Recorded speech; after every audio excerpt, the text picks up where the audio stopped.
In the quiet town of Crustville, everyone knew about Nona Rosa's Pizza.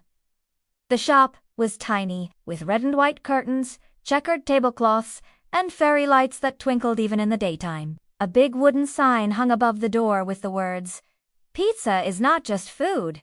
It's a wish on dough." Tourists sometimes laughed at the sign, thinking it was just a joke, but the locals knew better. Nona Rosa's pizzas had a reputation. Eat one, and something wonderful always happened. Nona Rosa herself was a small, round woman with rosy cheeks, gray hair tied in a bun, and a laugh that could cheer up the grumpiest customer. But her true secret wasn't her smile. It was her oven.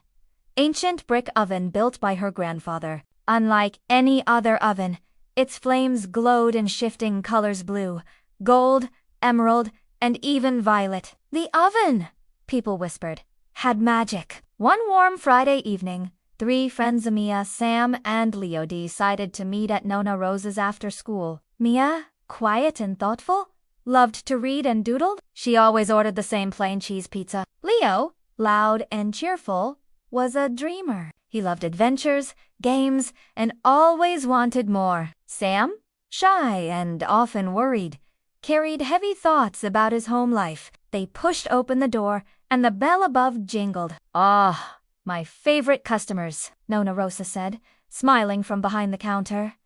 "What will it be tonight?"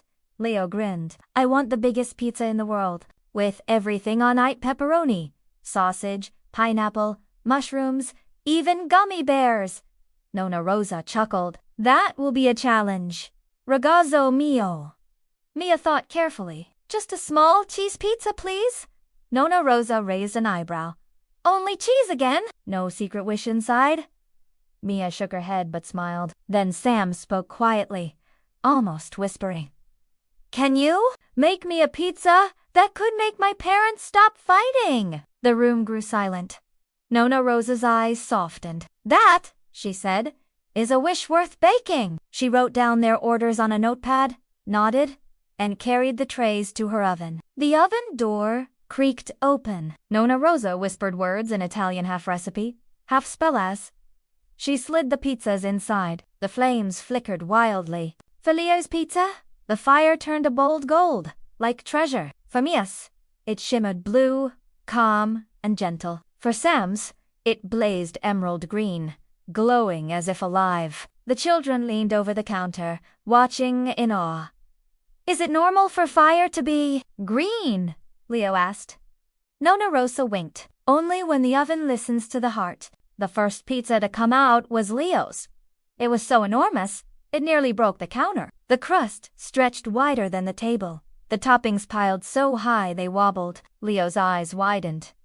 Yes, the biggest pizza ever. But when he tried to eat it, he realized it was far too big for one person. Not even 10 people could finish it. Soon, curious townsfolk gathered outside the pizzeria, smelling the pizza's aroma. "Can we have a slice?" children asked. "Just one bite," the baker across the street begged. Leo hesitated. Usually, he liked to keep things for himself. But then he saw the hungry faces. With a sigh, he said, "Okay, everyone, dig in." The town cheered, and the enormous pizza fed dozens of families that night. For the first time, Leo felt the joy of sharing. His wish for more had turned into abundance for all. Next came Mia's pizza. It looked plain, just a simple round cheese pie. "See?" Leo teased. "Boring." But when Mia bit into her slice, her eyes widened. "This isn't just cheesette. Tastes like pepperoni," she exclaimed. She picked another slice. That one tasted like mushrooms, another like pineapple. Every slice was different, as though each held a hidden topping she had secretly wanted but never dared to order.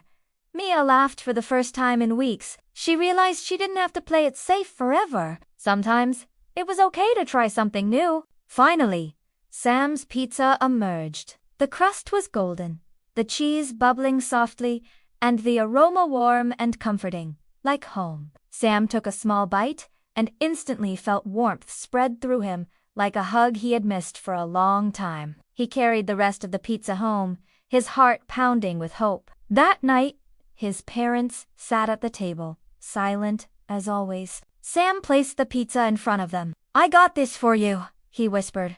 His parents, tired and distant, took a slice. Slowly, their faces soft.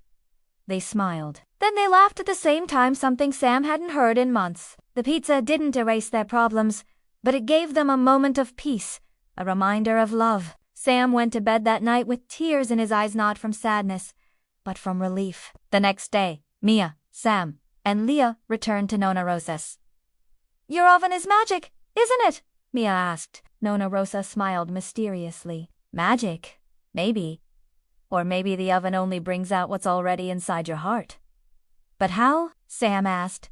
She leaned closer. "Because food is love. When you bake with love, it listens. And when people eat it, it heals." The children looked at each other, realizing that their wishes weren't granted by chance. They had been waiting inside them all along. Word spread quickly about what had happened. Soon, people from all over Crustville lined up at Nonna Rosa's pizzeria. A lonely old man ordered a pizza and found himself surrounded by old friends the next day. A shy girl ordered one and found the courage to sing at the school concert. A tired mother ordered one and finally felt rested after years of worry. Every pizza told a story. Every story baked a little more joy into the town. Often, if you ever visit Crustville and step into that warm little pizzeria, you too might find a slice that holds your deepest wish. Because in Nonna Rosa's Pizza, no one leaves hungry and no wish goes unheard.